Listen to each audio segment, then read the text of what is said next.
not enough time is spent on strategy. Yeah. Are you working on the right things? Yeah. And actually, most people are probably not working on the right things. Yeah. Hi everyone, you're listening to Scaling DevTools. I'm joined today by Shawn Wang, also known as Swyx on the internet, for his return appearance on Scaling DevTools. And I think in that first episode, I gave a very gushing fan appreciation. I'm definitely a fanboy of Swyx, have been for a long time. Swyx does the Latent Space podcast, which is probably the biggest podcast on like AI engineering right now. Runs the AI engineering conference. Well, so we've got Summit and you've got the AI Engineering World Fair, two huge conferences in San Francisco. Been to both of them, they're amazing. And in the past was DevRel at companies like Netlify, AWS, and Temporal and Airbyte. Temporal and Airbyte. And was like huge in building public. You've got a long history of like doing amazing stuff. Oh, thank you. So yeah, and generally that's only my second career. Yeah, so you kind of I think when we first spoke, you were just at the beginning of like moving into AI stuff, right?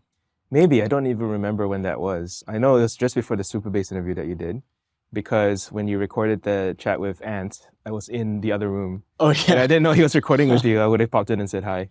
Yeah. Yeah. Yeah, and they were two of our biggest episodes, so. Yeah, nice. Yeah, but thank you so much for coming back. Thanks for having me. Thanks for coming to the studio. Yeah, this is where we record Latent Space. I am now, a podcaster just like you, and it's having fun with it. Yeah. Yeah, that's amazing. So I guess like there were a few things I wanted to talk to you about. There's almost an endless list, but we're going to talk about angel investing in DevTools because you've done a lot of that, and what you've learned and how you do it. We're going to talk about how you see the future of like Gen AI stuff affecting DevTools, whether there's things that people should be thinking about. And I think also just, well, I would say those are the two main topics that we want to talk about and just other stuff. Okay, quick announcement. WorkOS are hosting a one-day conference dedicated to enterprise software. It's called the Enterprise Ready Conf, and it's taking place on October 30th in San Francisco. They have got the founder and CEO of Vanta, Christina, speaking, as well as the head of product for ChatGPT. Yes, ChatGPT, Brit. So if you've got questions for them, go along. And they've got the founder of WorkOS, of course, Michael Greenwich, who's been on the show twice. And you know how much he knows about enterprise software. So if you're kind of thinking about, selling enterprise software, or you already do it, you should definitely check out this conference. Go to enterprise-ready.com or click the link in the show notes. One thing I do reference about for DevRel is like, I think like any competent DevRel eventually stops doing DevRel for one company and then starts doing it for many companies.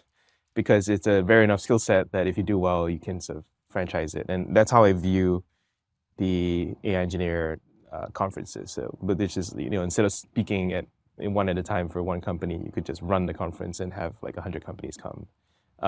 So in that sense, I'm kind of applying my DevRel thoughts to how should an industry's DevRel motion look like. And that's where we are at with that. Yeah, I didn't think of it that way. That makes sense. Like doing in one talk, like it's no longer exciting, but coordinating 100 talks is this scary. Yeah. And yeah, you did a very good job of that. It was great. Oh, thanks. Yeah. Actually, maybe that's a fun aside of like, how was it to organize such a huge conference? So this, for people who weren't there, let's give a concept of the size. So the first one was 500 people, and then the second one was 2,000. The conference is modeled after the large form factor conference, the World's Fair version. And Summit will always stay small, but World's Fair will grow. The large form factor version is modeled after basically stuff I saw throughout my DevRel career, DevTools career even, which is KubeCon, Big Data London, and AWS Summit, I think are the three that I like. There are some others I haven't personally been to, but I'm a big fan of on YouTube, which are GDC, like Game Dev Con, and Strange Loop, which recently ended. And I just think like every industry needs a definitive conference for their practitioners to gather and talk. Like it's really that simple. Like it's not, there's no big brain thing beyond once a year, let's get together and talk stuff. And people change jobs there, people find new co-workers or collaborators, or they launch startups there. All sorts of things can happen when you get people together, and I think that's the goal of that conference. So those other conferences that I mentioned are between 5 to, let's say, 30,000 people, and we're at 2,000 now. So we're trying to grow to that scale such that AI engineering, the community that I help to name and serve, also gets to that level of legitimacy as a community. So I think like that's a good cause. You know, I like causes where it's bigger than me, and this thing's definitely already bigger than me. And all I do is I serve one specific role that, you know, pretty much only I could do, which is get people together. Yeah, which is, yeah, as you said, is hugely valuable. And was there like a moment where you thought consciously like, this is what I'm gonna do, or is it like something that naturally? Yeah, it doesn't happen by accident. I had to. So the launch sequence for AI Engineering Summit was the same as the launch sequence for AI Engineer itself, which is I run about in February of last year. I had a hackathon, which I had the fundamental realization that software engineers building with AI were a much different category, require a different skill set. The kind of people who are successful with generative AI were different than the ML engineers. And also that software engineers would win over the prompt engineers. Now it seems obvious. Rewind this, you know, February 2023, it wasn't as obvious because everyone was only talking about prompt engineering and didn't really have a title for anything else. And so then I was like, okay, like we should develop this term. I went through a few candidates, including LLM engineer, cognitive engineer. There's a bunch of other things that people suggested, but worse is better, which is a phrase that all DevTools people need to know. And AI engineer is like the worst version of something that can possibly stick, and therefore the world will descend towards it. So I just kind of went all the way and claimed it. I wrote the essay, but before writing the essay, I got the conference ready, so that when I wrote the essay, I also launched the conference. And then I rebranded the podcast to focus on that as well. So yeah, all those things that happened between April and June last year, and then October was the conference. So, and from there on, it kind of started. But that launch was probably one of the most intentional things I've ever done in my life. It wasn't an accident. Yeah, that is, I guess, not surprising actually, knowing you and just like. Oh no, I'm usually very random. I'm usually very random and sort of free-spirited, you seem very chaotic. Like, really? No. Like I have principles, not plans, right? Like. Oh yeah. There's like certain themes I like to keep coming back to. There's a certain way I like to operate, but I usually don't plan like 3 months out. Okay, that's actually surprising. Yeah, that makes sense. Because you wrote that essay, I think like gets quoted a lot on like Twitter and stuff about like you have like you have loads of the like greater than, this is greater than this is greater than. Yes, those are principles. Yeah. Right. Yeah. Not plans. Yeah. In some sense, maybe I somewhat don't believe in plans because obviously things can change and the future is uncertain, and you know the plan gets changed the first contact it has with reality. But obviously I believe in planning. Like the act of planning itself is preparation that is necessary anyway. The plan itself can change, whatever. Who cares? So I think actually I need to do more planning rather than less. And if there's anything I'm more interested in than AI engineering, it is this idea that we can be more intentional with our lives and with the way that we win and succeed in business and in life. And I'm trying to form a philosophy around that. This is already getting too philosophical already, so we can jump off there. But so if I ever started a thing that would be bigger than AI engineering, it would be something around the topic of winning or intentionality or high agency. To me, all those three things are basically the same thing, which is how do you win on purpose, and how do you build a support group or accountability group and a system for yourself, even without others around you, that improves your chances of doing whatever it is you're trying to do with your life. I know this sounds a little bit like self-helpy, but it is that in that domain. For anyone who is interested in this topic, I think the line of thread that is very prevalent in San Francisco is this talk given by Dan Gross at YC called How to Win. And it starts off with get 8 hours of sleep, and it ends with some business stuff. But if you don't, for example, get 8 hours of sleep, if you don't manage your own personal health, you're not going to do the other stuff. So get 8 hours of sleep, get good nutrition, and then work from there. Yeah. And where do you see people like falling down the most? Because is it like when you say this, like about the intentionality, the things that I'm thinking is like, I have maybe multiple things that I'm working on, and sometimes like some of them are not like all moving in the same direction. And is it that sort of like? No. How did those multiple things that you're working on arrive at your plate? Should you be working on them? I don't even care if they're moving in different directions. It's fine if they are. But should you be working on them at all, or should you just drop it? Because sometimes it's like, it was just a good opportunity, like maybe you needed some money or like, Right, sure. I definitely do think that this kind of thinking is for people who have some security in their life, where you don't have to be rich, but you can just be secure in a sense that if all the other stuff fails, I can go get a job somewhere and submit my agency to someone else's agency, and that's fine, and then I will survive and live and provide for my family, and that's all okay. I think this is for people who want to strike out on their own and who want to take some risks, and knowing that there's a safety net for them if they fail.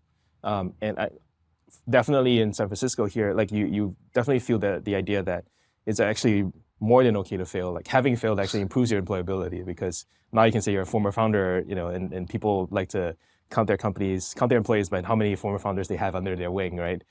Because then it proves that they're better than all of them. Like Supabase says, like we have 30 former founders. Yeah, it's great for you, Supabase. And so that's great. Like I think like once you achieve some level of financial security and career security, whatever that means to you, then you should think about how to win. And there's one thing we all have limited time of, is just time on Earth, and we should try to do more impactful things with that time. Whether or not it is, I even think like the phrase "strike out on your own" is too much. Not everybody should be a founder. Not everybody should be a content creator. You can do more as a group than you can on your own. And if you just find a group, team, leader that you're just like you like working with, and they get the most out of you, then do that. That's kind of irrelevant from like, is this what you're made to do, and are these the most important problems in the world that you're solving, that you can solve? So I really like that. So for example, I'll give you a concrete example, and then we can sort of move back to DevTools. I always like the format of Alcoholics Anonymous. How familiar are people in the UK with that? Yeah, seems very like an familiar. American. And I think it comes up in like a lot of books as well about like the habit, like that. I think that habit.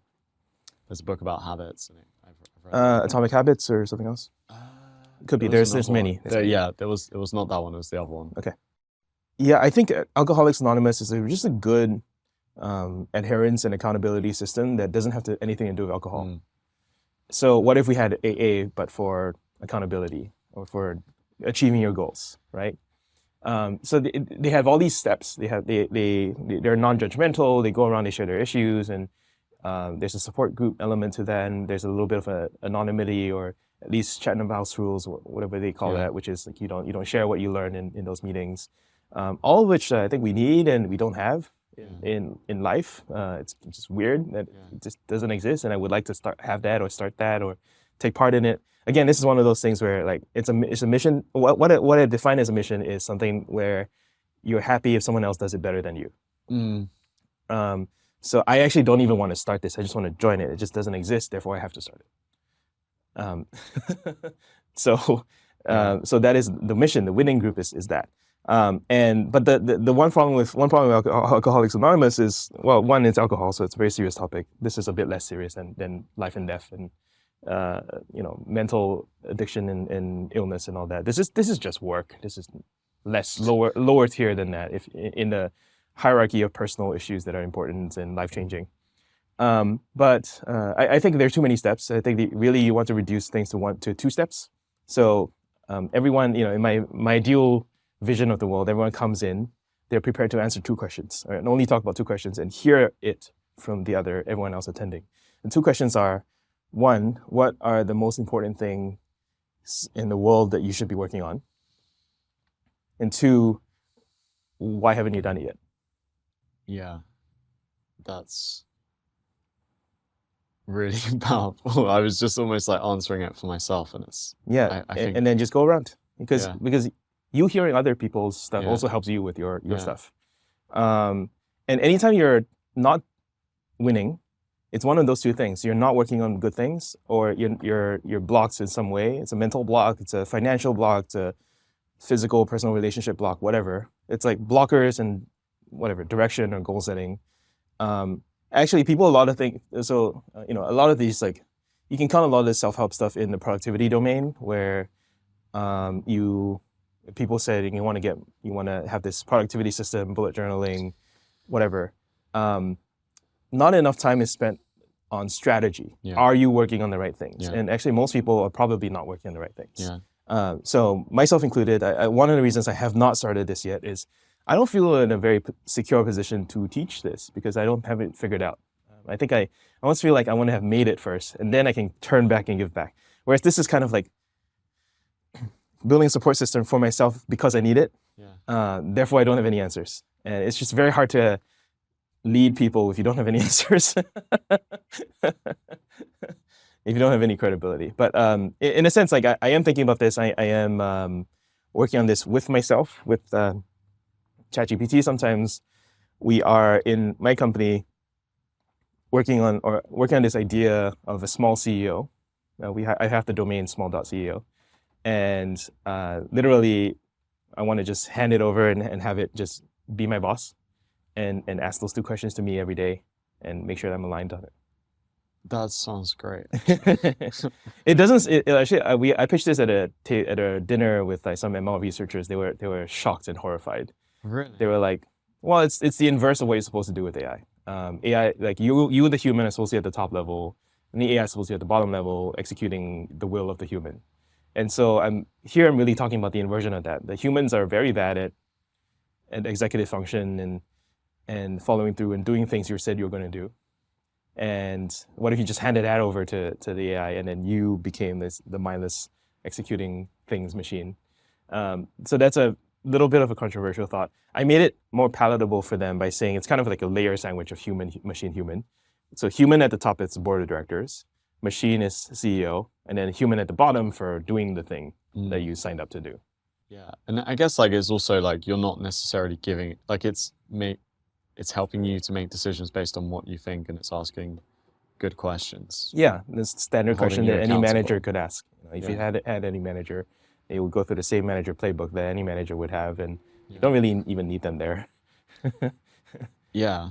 And I guess the accountability is the huge factor, is that like as a CEO, like you're kind of you could argue you're not really accountable to anyone else in a sense. Accountable to your customers. Accountable to your customers. Your investors, your employees. Yeah. And the other thing I also think, like, I think different people work in different ways. I find that I'm a very stateless person. Like I like to receive information, react to it, do something else, and then I move on to the next thing. But as a founder, as a CEO, as a manager of people, you're paid to maintain state. In the same way that a lot of DevTools are paid to maintain a database. Any like logging, observability, database, or any chat, or it's just various forms of database. And a state in this case is like the vision.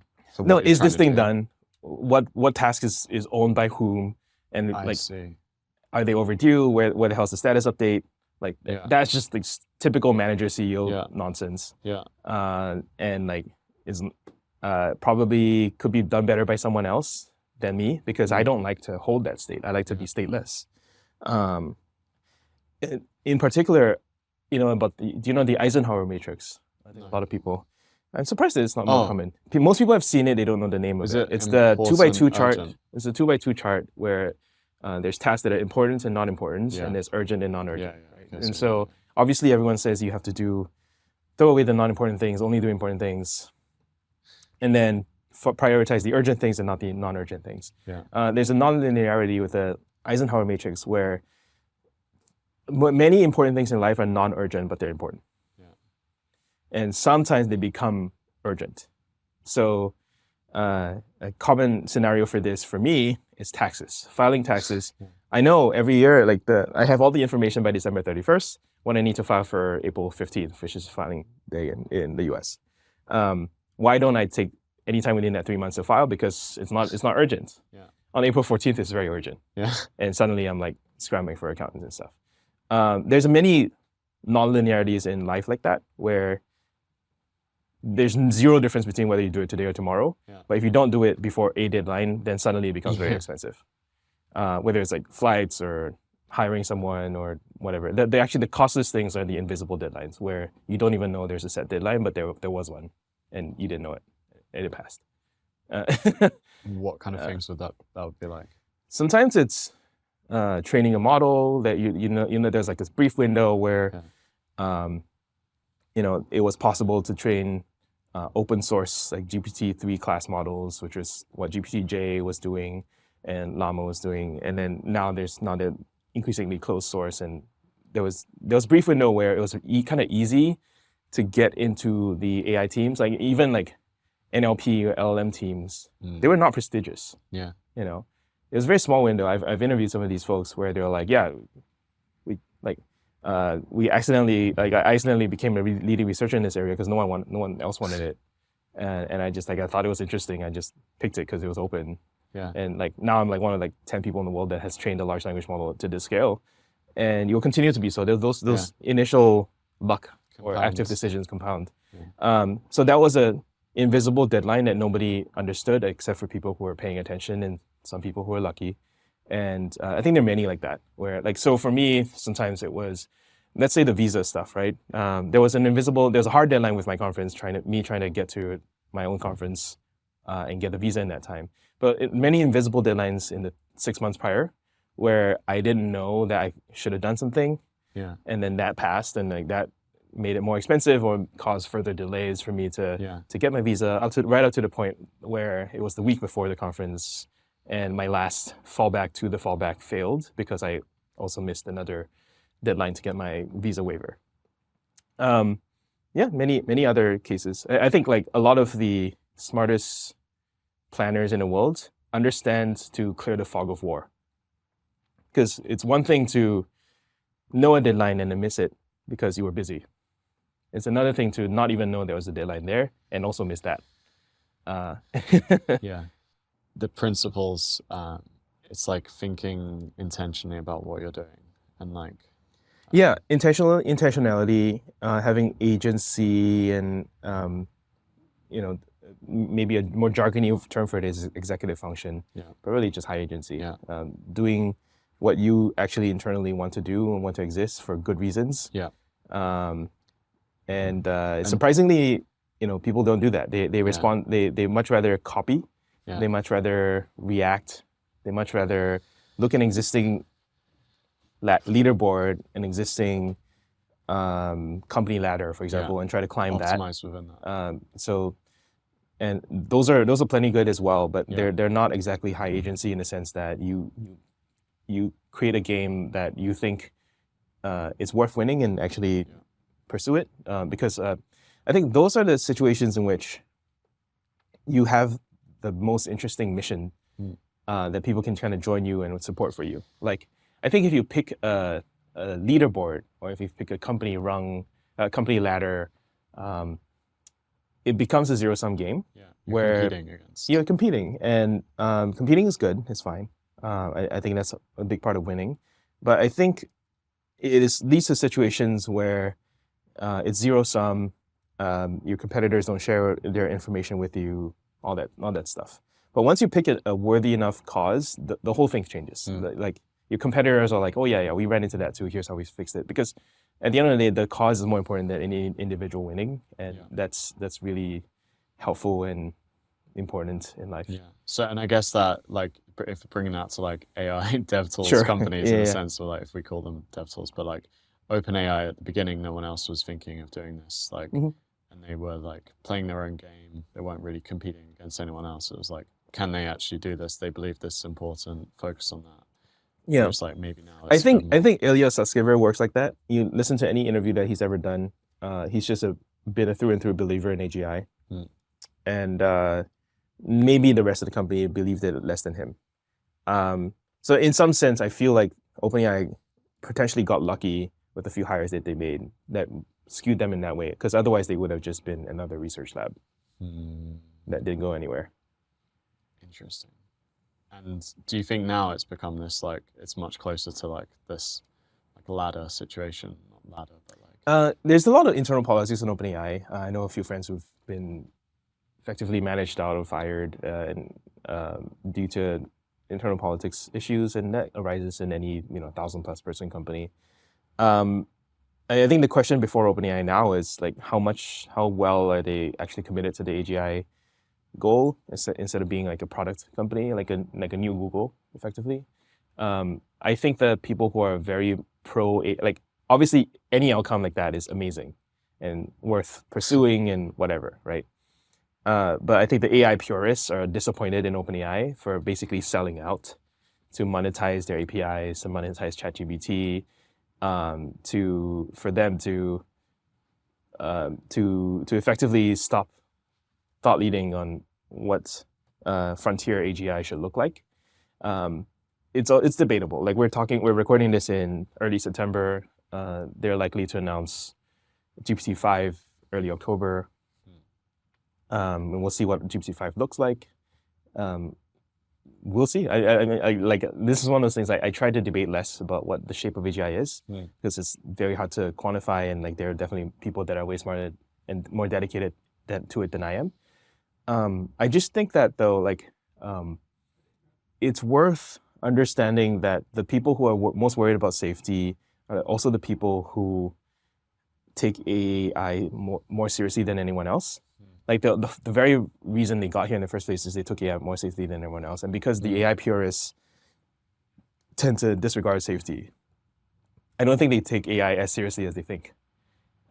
Because if you did take AI seriously, you should actually care a lot about safety, and you should care about missing. Like you should care about erring on the side of being too cautious, because the other side is catastrophic. and so I guess like Ilya is like the archetype of that. Potentially very, very, like he blew up his own company. Yeah. He blew up OpenAI to try to make it safe, and that failed. So now he's doing his own thing. But OpenAI is definitely on its own path now. It's completely rid of all the safety. Like there's no longer any safety division. There is a safety systems person, Lillian Wang. She's amazing, but there's no longer a super alignment team. Those guys are gone because they went to Anthropic or they started their own company. Yeah, that's very interesting. To bring it to DevTools. Yes, I can tie the mission thing to the DevTools. Yeah, no. But it was like actually like I feel like it's kind of related that someone. So yesterday I was talking to said, why are you interested in DevTools? Because devs are going to be obsolete. What's the point of building tools for devs? Like, what was your answer? My answer was like that. I don't know if devs are going to be obsolete, honestly. Like I don't know. Like it's every step has been surprising how useful tools like Cursor now are. But people still need infrastructure, and so this hard and that could become way bigger because it's going to lead to technology doing a lot more things, and so maybe things that help developers, maybe it's helping less developers, but they could be doing a lot more and in control of a lot more infrastructure. Yeah, possibly. Yeah. I should highlight one thing that's a common conflation that I used to have, maybe still do, which is you conflated DevTools and infrastructure. there's a world in which they're the same thing. There's a world in which they're different things. Mm. But it's interesting to think about why they're different and where they're different. There's a definitional issue there. But let's go back to the core of the arguments. So my standard answer to this topic of will AI replace engineers, right? It's reductively, is that AI engineers will be the last job, not the first job to be replaced. Because AI engineers are the job that replaces the other guys' jobs, right? Like you need AI engineers even more than you need ML researchers to do the last mile of automation for AI lawyer, AI teacher, whatever. So if you believe that AI will take away jobs, which I don't, because humans are very good at creating new jobs, then you still want to be an AI engineer because it will be the last job that does all those things.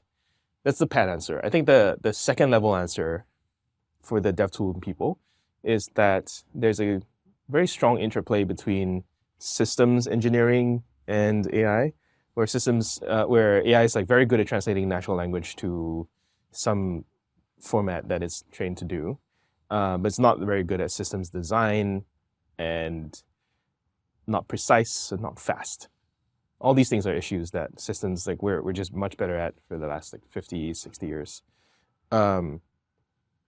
So again, like there's a world in which AI can model all of that and do it eventually, but humans will comparatively have an advantage there because of the precision that is required, and the amount of thinking and planning that goes into making a database or making an internet or whatever, designing a chip. Although chip design is one that's being tried by being tackled by LM. I have an investment in that area, but I think like it's definitely assisting humans rather than replacing them. This is something that that's a story that people like to hear a lot, that AI will not replace us, they'll help us. It's a very touchy-feely good thing, like it wins for everybody. And probably true for up to a point. Like we're all just talking about timelines here, right? Like when classic example that people say, like, automatic teller machines, ATMs, when they were introduced, did the number of bank tellers go up or down? Do you know? You would assume down. Went up for the next 20 years and then went down. Okay. Why did it go up? The number of banks continued to grow. So it was like a bigger trend outside. Exactly. Like, yeah. But yeah, eventually they go down, and nobody regretted it. There was no systematic like crisis in society because there were no more bank tellers. They found other jobs. Like we were very good at coming up with other jobs. Like, are you so cynical of human needs and human creativity that you can't imagine that there will be new jobs? I don't think so. And I'm completely fine with that. I don't have any issues. I think DevTools have a lot of value to them. And AI DevTools have one thing going for them that all the other industries do not, which is they can have the user and the developer in the same loop because they're the same person. So they have this kind of natural self-acceleration loop that doesn't exist in the other industries of like AI lawyer, AI teacher, whatever. You always have to like ask someone else, is this what you want? Oh, it's not what you want because it's some super obvious thing that you learn in like first year of doing the job. And then the engineers have to go back in their room and code for a bit. So the feedback loop's much tighter because obviously developers are like, no, this sucks. Yeah, let me change. Obviously. Yeah. And so I guess there's like what you think, and there's also, how you're acting and where you're putting your money and stuff like that. Yeah. So maybe that's a segue into like your angel investing and the things that you believe are going to be important. Yeah, interesting. Give me more prompting questions around that. Yeah. So I know there's some companies that we've had on the show that you've invested in. So you've invested in Supabase. Could you talk a bit about like why you think that Supabase is still going to be like a really important thing if we don't have it, regardless of what happens, I guess. Okay. Yeah, that AI lens is unnecessary. Like Supabase is just a very good Postgres company. Yeah, it's enough.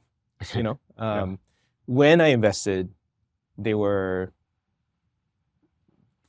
3-4 guys coming out of YC, and by the way, Thor put me onto the investment. Like, really? I wish I was that smart, but no, I just piggybacked on Thor. So Thor, like, you have Thor to thank. Was Thor already working now? I think he was about to join. Okay. And he was like so convicted. Like, he does this. He tells his friends to invest, and then we're like, okay, like, you're smart, like, you know what you're doing. But I really actually hesitated a long time for Supabase because they were at the time a very, very thin wrapper around Postgres, and you're just like, okay, like, why don't I just run Postgres on its own? And I think that I underestimated the sheer desire for better Postgres. And that's effectively what they've done. Then the even like the Firebase for Postgres angle came along afterwards. So you invested before didn't have any of that. Alternative. Yeah, Really? yeah. If they had said that to me, I would be like, okay. But I don't think it existed back then. I think that's a lie. I think that someone had. I think if you ask Paul, he would have said that someone posted Supabase with that title while they were in YC before they were ready to launch, and it went kind of viral on Hacker News, and it was like the first inclination that they should go after the Firebase angle.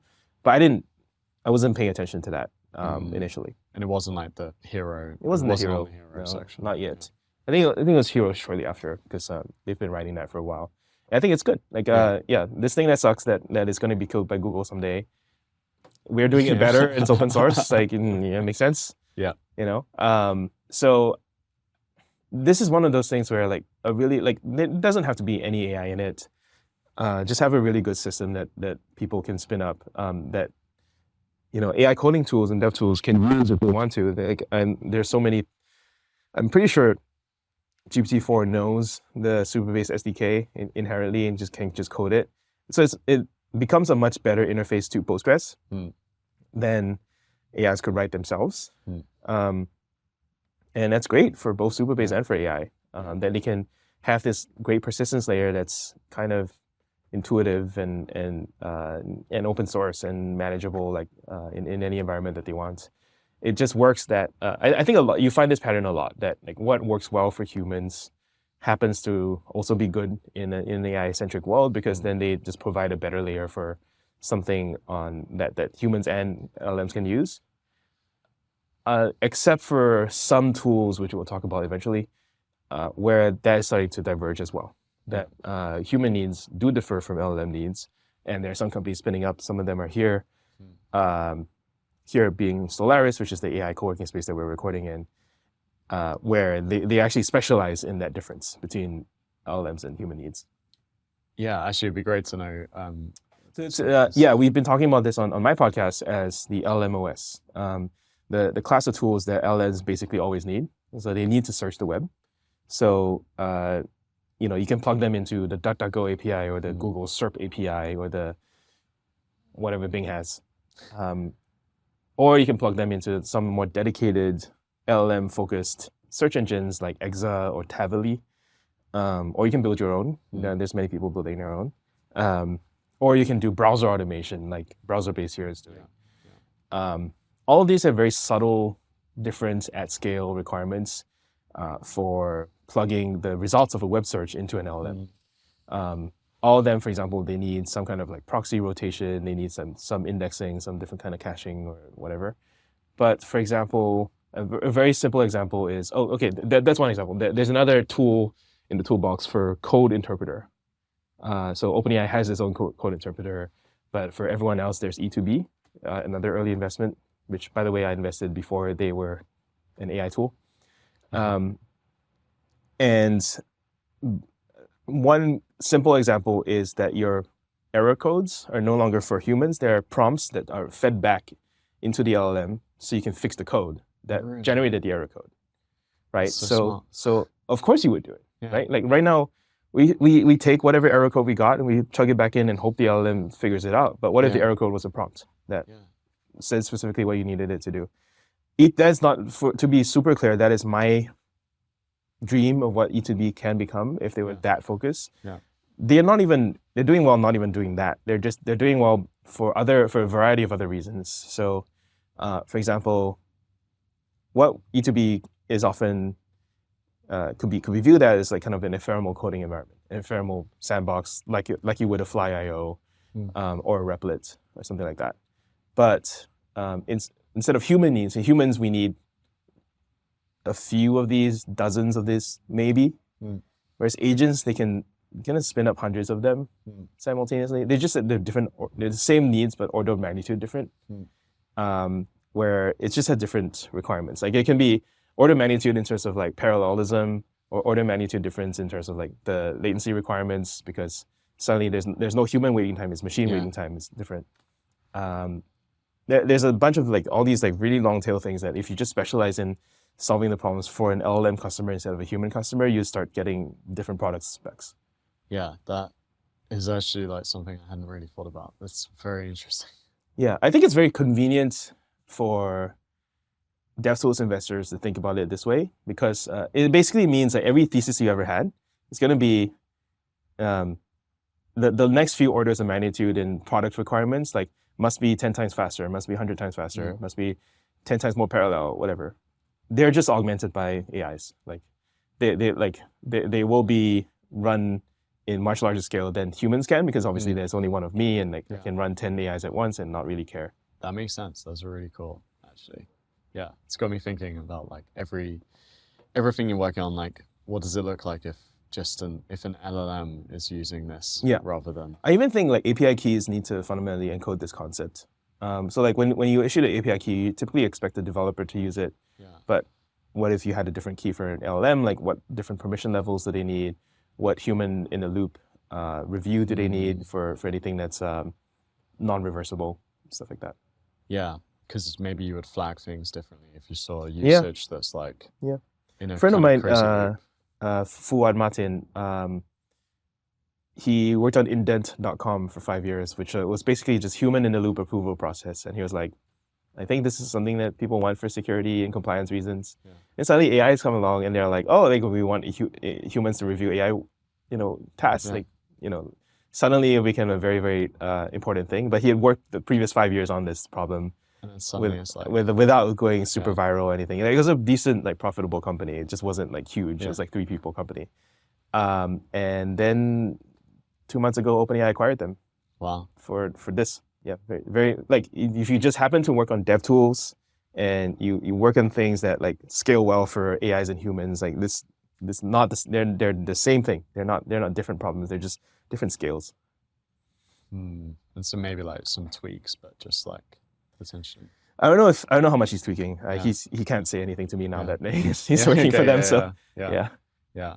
Okay, cool. What other investments are you excited about?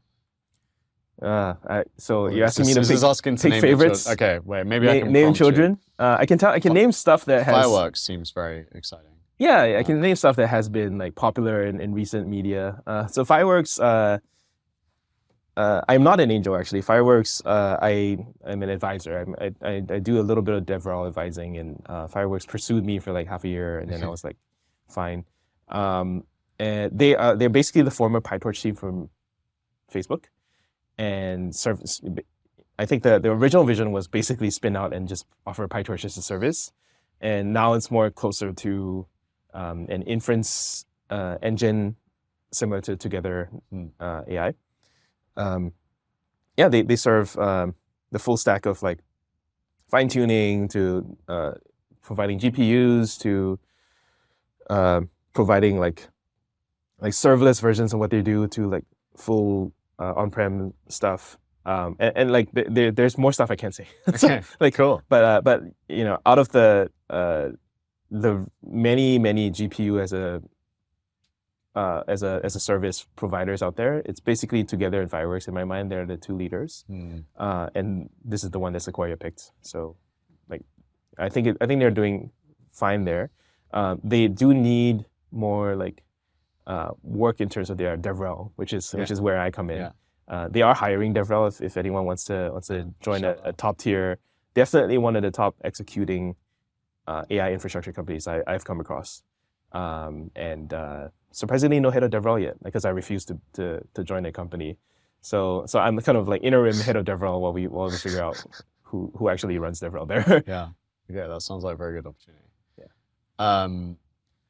Just because, oh yeah. So then I wanted to ask you a bit about like actually getting into angel investing. And Yeah, okay. if someone wants to like invest in DevTools. Yeah. So You wrote a great post, I should say, that people should definitely read the article that you wrote about us. yeah, because I don't remember it anymore.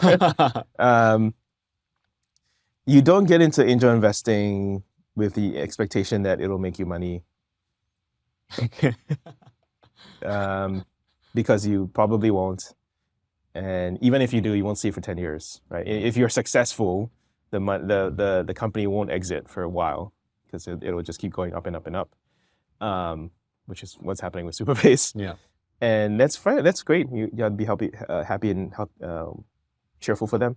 I think the first thing obviously is you have to have some money. I thought I was richer than I was because of Netlify, and because so I counted my Netlify net worth and I counted my Temporal net worth, I was like, oh, I have some like spare cash that I'm not doing anything with. Like, why not start investing? And then ZERP ended, and I realized that the paper money doesn't mean anything, and so now I'm like less rich than I thought I was. Anyway, but you start investing with some of your own cash, and eventually which you do what I'm doing now, which is that you invest other people's money. So as many investments as I seem to have here, it's not my money. It's actually money that other backers have given me to invest for them. And you can do it in two ways. You can either raise a rolling fund or a syndicate, or you can be a scout. And I chose the easier way, which is the scout. Because rolling fund syndicate, you have to do a lot of paper, lawyer work, tax work on your own. And scout stuff is basically all taken care of for you. And you don't realize anything until the company exits, which is great. So yeah, I have a good deal with CRV that does it, but every major VC firm has them. They all want to build good relationships with you. If you're a prominent DevTools, DevRel person, just hit them up. They'll probably say yes. And also then the real question is, why do it, right? Yeah. Those are the mechanics of how to start. You should also, by the way, have like some amount of good industry networking, right? So if you are a good podcaster, tweeter, LinkedIner, whatever, like you'll get that. Others, you can kind of have more or less have to come from their own professional work history. So why do it? I think one, like there's a very obvious one, which is that it is basically my CV for if I ever become a VC someday. Yeah. I'll just go look, and then they'll be like, oh, good deals. Yeah. Like that's the job. Really. Yeah. I don't have to apply. I don't have to fill out any application form. I just show them this, and they're like, yeah, that's what we would want in someone that we work with. Like, what else do you need? Yeah.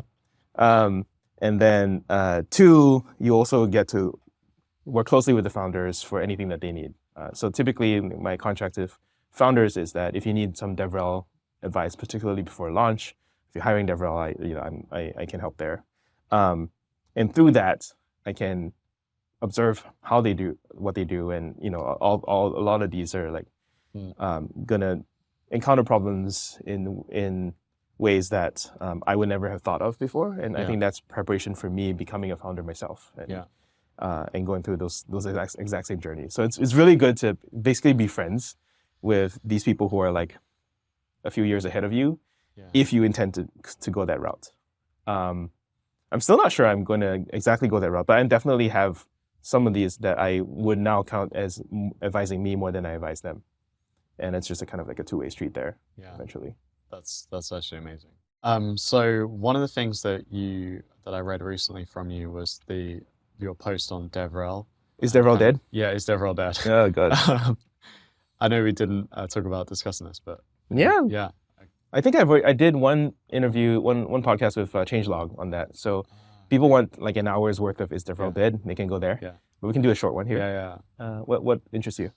So I've heard a lot of founders kind of like saying, they don't need DevRel. You hear people say things along the lines of, this person wanted, 250K to write to-do list apps or something. And like this kind of like, that's exactly what some DevRels have. Yeah. That's their salary, and that's what they do. Yeah. So I guess, but then I also see like examples where there's DevRels who are very, very valuable. Mm-hmm. You think of like Supabase, they have like loads of great DevRels, for instance. And it's to me, it's clear that the skill set of people who understand the technology, understand like the real challenges that developers have, and then are very happy to create, you know, whether it's content or like experiences or like fill in the gaps that customers have, that aren't going to be met by like, that often just go unmet, I guess. That seems important. Yeah. Whatever you call that. Yeah. Yeah. How do you? What's the question? The question is like, Is DevRel dead? is DevRel dead? So it has died off. I think I tried to quantify in that post. It's like down 30%. So 30% is not 100, but it's not 10. So it's, yeah, 30% dead. It's injured. And the fact is that many companies never needed DevRel, and but there are many roles which you don't need if you can do within the team. You don't need HR, you know, like, is HR dead? No, you know, it's just not required at some companies because founder does everything, or like you achieve hiring through some other means. And like I would say the same thing for DevRel and many other functions in a company. It's a choice whether or not you want a dedicated role to that or you want to spread out that responsibility to the rest of the team. But it's a job to be done. I think, which is what you're kind of arrive at. Like marketing, you know, you can't build products and expect people to know about it or care about it unless you tell people about it. And probably like a sort of there's a chart of the Lux surface area chart. Just Google the Lux surface area chart. You see this. You need to do things and tell people about it. Do things, tell people about it. Do things. And so most normal DevTools companies over-index on doing too many things, and they're terrible at telling people about it. So effectively, what hiring DevRel is you hire people whose job is to yap all day long to sort of artificially extend that. Some of them are good at it, many are bad. And part of DevRel is also just kind of having the Emperor's New Clothes moment of like, actually, there are many people with like 5, 10, 15-year careers in DevRel who are horrible at their jobs. Horrible. And they should not be doing that job, and they should find something else to do. But people pay because they need the job title to be filled more than they need that person. And because those good people are very hard to reach. That's one thing there. I'll also mention some other thing that counts in the sort of DevRel is dead category, which is that bottoms up and open source has been very challenged in the growing a company success criteria, in the sense that that's what DevRel is focused on, bottoms up and particularly open source. You don't have to be open source, but bottoms up, definitely. Yeah. As opposed to top down, where you kind of reach into select big name companies and sell directly to the CTO or whatever. I would say that the attribution issue for DevRel, same attribution as any marketing, is you don't know who watches the YouTube videos, and you definitely can't tie that to dollars. So when you hit a recession or the company misses its goals, like DevRel becomes the first thing that gets laid off because they can't prove their existence, the validity of their existence. And I do think that is a reckoning that needed to be done and is happening. That like you actually don't need that much bottoms up. You actually don't need to be loud on Twitter. You actually can just ship products to a small set of big name customers and then have everyone else show up later. I can't name, so Temporal was like this. Like our second customer was Snapchat. You know, like we didn't do a whole bunch of like be loud on Twitter and launch week 5, launch week 6.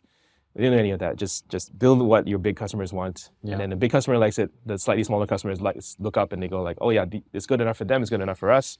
We'll pay you, X amount of dollars. And every one of those customers is worth 10,000, 20,000 of the smaller ones. So why bother? So there's a lot of that reckoning going on with is DevRel dead? And I think what I really tried to phrase it as like the ZERP DevRel is dead. Like the zero interest rate, like travel around the world giving talks and really just seeing the same people at every talk. That is basically dead. Yeah, but at the same time, I guess traveling to traveling around Traveling the to world San and Francisco traveling, for AI conferences is not dead. yeah, exactly. Sign up. Go, links in the bio, links in the description. Links in biology. Yeah. But like, you know, it almost becomes like almost like a sales like targeted. Is that sort of like, it's like very, here are our targets. Like you're an extension of the marketing team. DevRel has basically always been an extension of the marketing team. It's very much a lot of denial by DevRel people who think they are better than marketing to say that they are otherwise. You know, typically you have bullshit like DevRel is part of the product team. We give feedback from users to products. And all you have to ask them to burst their bubble is how many of the recent features that were shipped were from your direct feedback. And usually it's a small amount. Okay. There are very well-functioning companies that actually do respond to user feedback. But either they're not that busy, you know, your engineers don't have that heavy of a roadmap. Because guess what? Like at any hyper-growth company that is serving large customers and small customers, guess who wins? The large customers.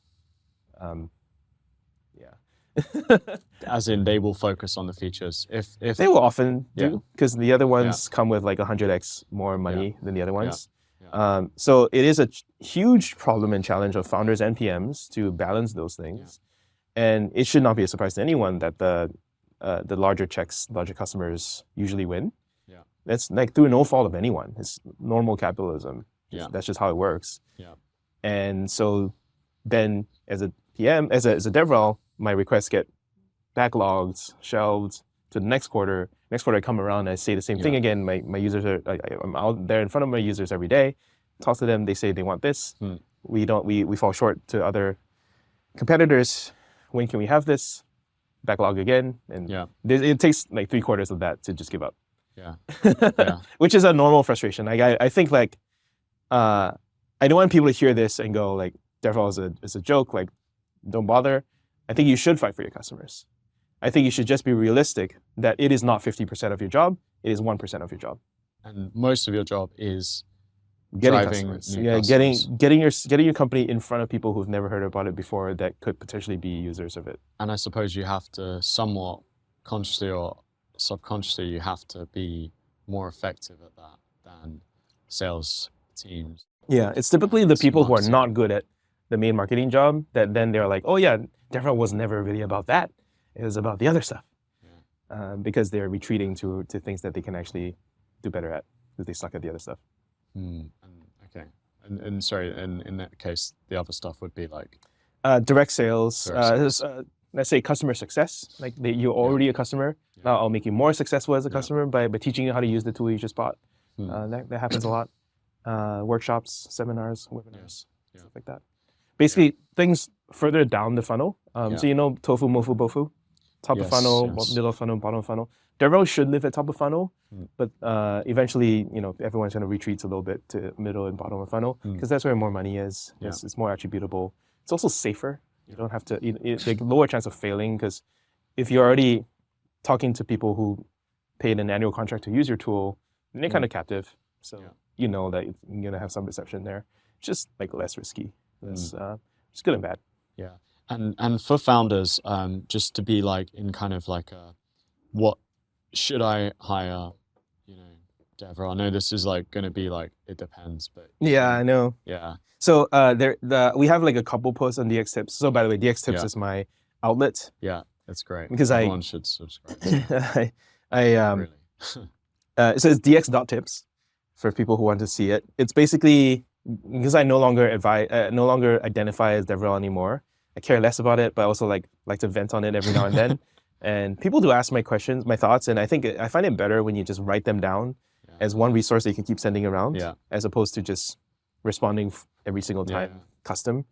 Because see, I have more concrete thoughts. Like I have a thought, I have a post on how to do hackathons well. I have a post on how to do conferences well. And so this, what's the post that we're talking about again? How to hire DevRel.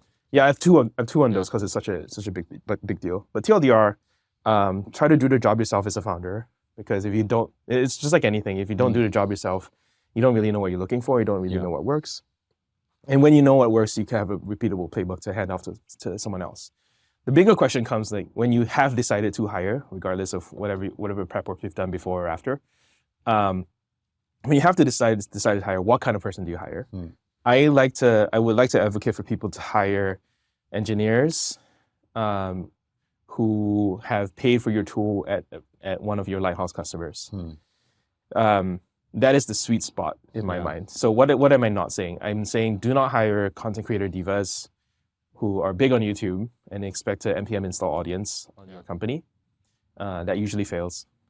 And then do not hire engineering leaders, and then do not hire other DevRel who primarily are free tier DevRel. All these are failure traps. All these are traps of hiring for DevRel.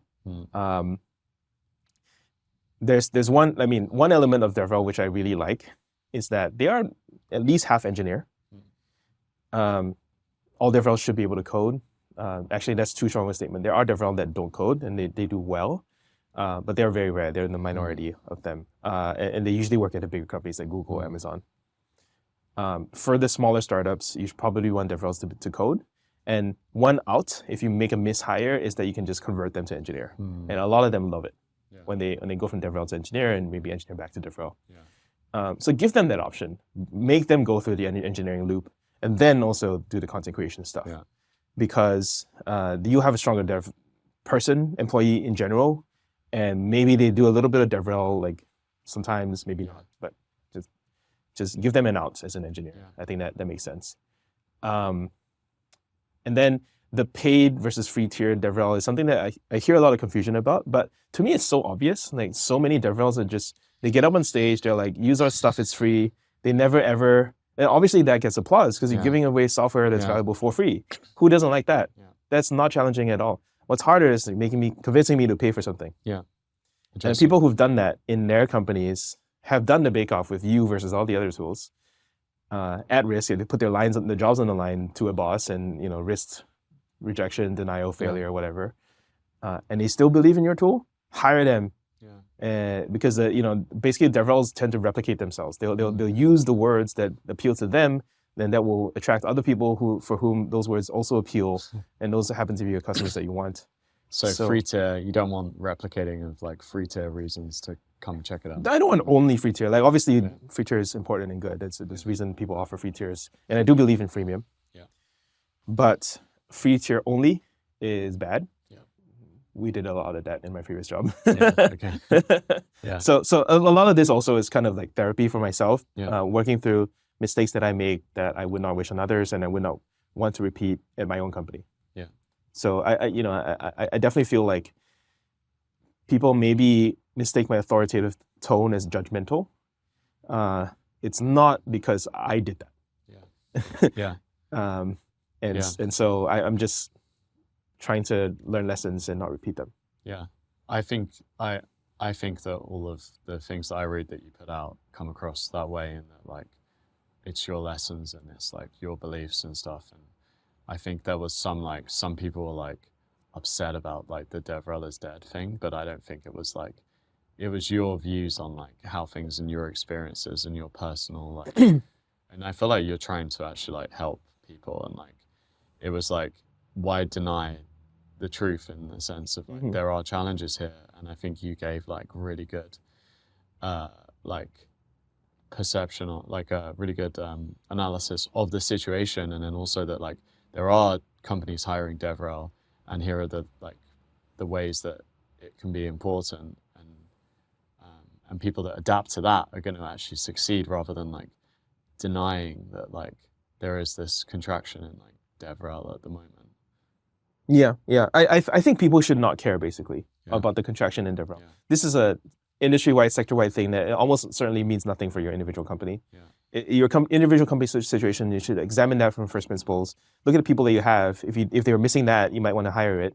If not, and if you're the buck stops with you as a founder or company leader or product leader, then you take that job.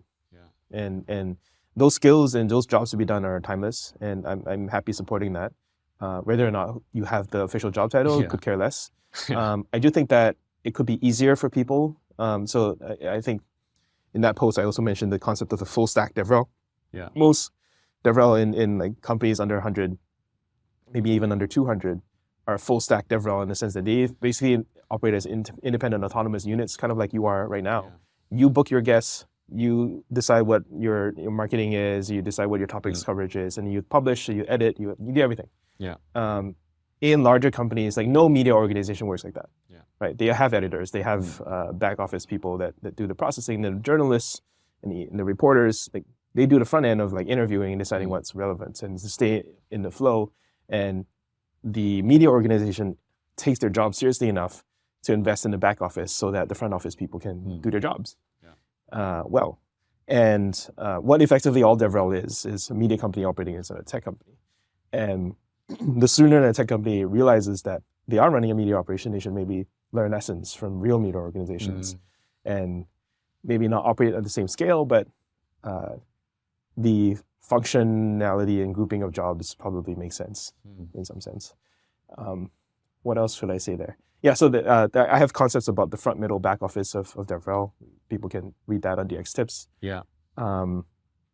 It's no. I also mentioned this in my book, by the way, book plug. But that goes back here further. Coding Career Handbook talks a little bit about the front, middle office for developers. But I think for DevRel, that is necessary and increasingly important as people want to systematize the way that they work with their community. I don't know, like I wish more tools, I could recommend more tools, like there used to be like Orbit or Common Room or stuff like that. None of them are working out super particularly well. I think Orbit failed. Orbit was it acquired by Postman or was that another one? I don't know. So like there are other sort of community services. There's a lot of like draft.dev used to be a thing. Iron something used to be a thing. Basically like would turn a podcast into a blog post or the other way, blog post to podcast or video to whatever. And I wish there were more tools like that were more successful so I could point to them as examples of you can use this. But all of them are experiments at this point. And I think that the problem is like there are all these mechanics of doing the job, like produce one blog post a week and then like, one webinar a month, whatever. And there's no taste, there's no love, there's no engagement in the community. I think that's what people really need, that authentic engagement that you can't really systematize yet. I think that someone out there could, but right now it's always these like thought leaders that lead things. And that's great if you have a thought leader. If you don't, then you're shit out of luck. And I always wish that part of my job with DX.tips is to kind of demystify that process so that more people could kind of engage in that conversation because they've just never been taught how to. It's not a thing that you learn in university or anything. This is really helpful. Thanks, I guess. I don't know what to say about that apart from like happy to answer questions on DX.tips. I tried to time box that because I think I need to my next level of success, it's again with going back all the way to the initial conversation about winning.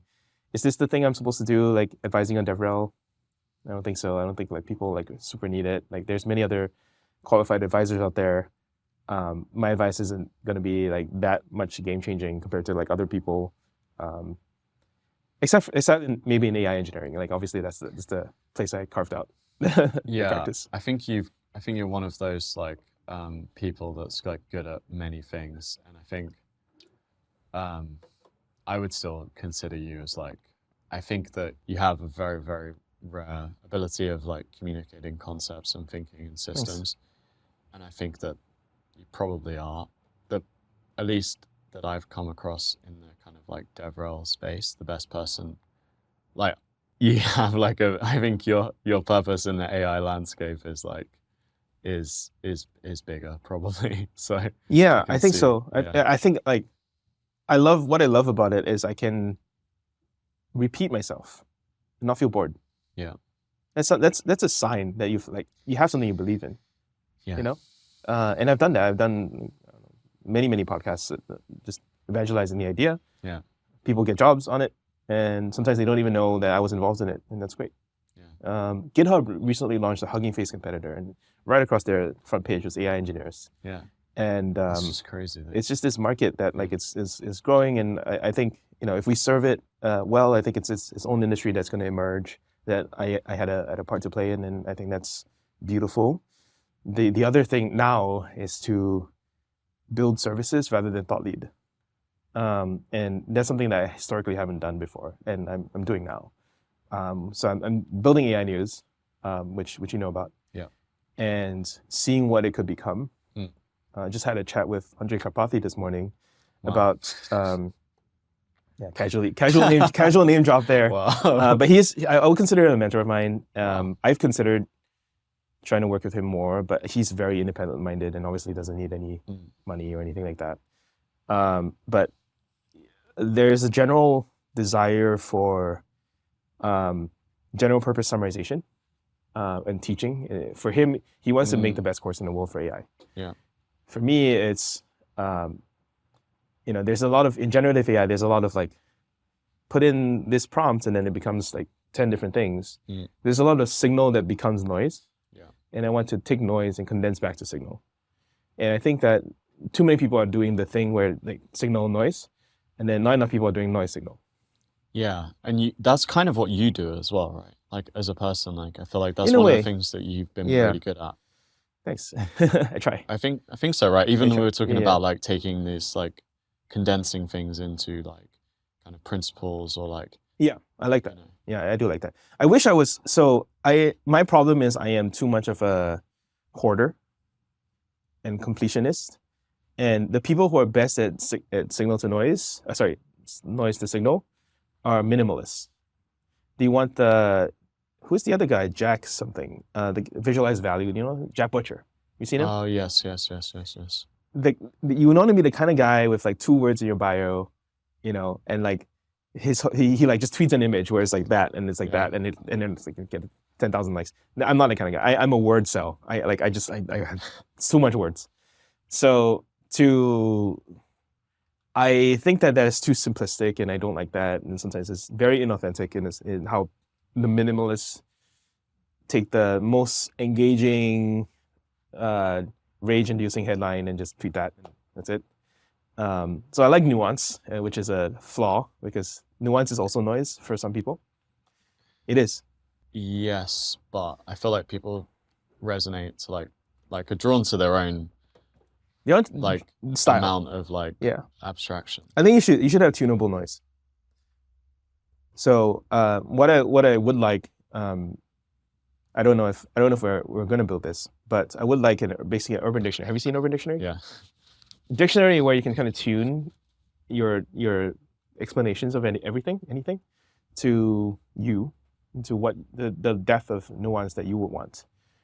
So I literally have it in a spec sheet somewhere. I want the 2-word version of something. I want a 1 sentence, 2 sentence, 1 paragraph, 3 paragraphs, 1 essay, 1 book, something like that, and just constantly update that to. And then you also want, apart from length, you also want to vary by, like, thinking hat. Yeah. So you want the funny version, right? Because there's a little bit of truth in humor. Yeah. You want the cynical version because there's always a bit of truth in, like, all right, if you strip away the hypey bullshit, like, what are you really doing? Yeah. And then you also want the hypey version. You want the like, what is the best possible version of this it could possibly be, even if you fall short. Yeah. And somewhere along the line is truth. Yeah. But you're never gonna, if you only have one version of truth, you're never really gonna hit it, because it's impossible to represent truth in one definitive statement. You'll probably need like 6. That's something we're ideating on, me and my co-founder. I don't know if it'll ever see the light of day, but I kind of do want it to exist in the world where we have, Rotten Tomatoes for everything. Yeah. Yeah. The levels of kind of abstraction and detail reminded me of, there was the talk at the first AI Engineer Summit. Amelia Wattenberger. Wattenberger. Yeah. Watson. Yeah. Yeah. That was the first time I saw that concept, where like using LLMs to have like different levels of like detail. Yeah. So she was working at Adept. Adept failed shortly after, but she's still continuing to do interesting work with email, like just today I was obsessing over the latest product that she's working on. She's back at GitHub now. She used to work on GitHub Copilot. Now they're basically at the GitHub Innovation Lab doing stuff like Cool that. stuff. Cool stuff, whatever they want. And like, yeah, what I love about the conference is there's a forum for people like her to present their work, because her work would not be eligible at NeurIPS or ICML or any other of these like academic conferences, because it's not academia, it's product, it's engineering, and that's what we're focused on. Yeah, it's amazing. I think we're probably at your time. Awesome. But this was amazing. Yeah. And I enjoyed so it. cool. Hopefully there was something that you were looking for. Great. It was so great. Okay. Yeah, from my perspective, I hope everyone listening enjoyed it as much as I did. A little bit random. I was worried that we spent too long at the start philosophically, but whatever. Well, people can tell us if we did. From my perspective, we didn't. Yeah, thank you so much. Thank you. Sean. Thank you for continuing to grind. Like, you are one of the more authentic voices out there for like DevTools, and like, I think your personal intellectual curiosity like shines through, and I hope you never lose sight of that. Thank you. And where would you point people to? We've talked about DX.tips. Oh boy. Smol, would we? So like probably the highest, most relevant thing is Latent Space. So go to Latent.Space. That's the podcast that I run with Alessio in this studio every week. And that's the most polished version of what everything I have going on. And then twice a year, you can come to AI Engineer. That's AI.engineer.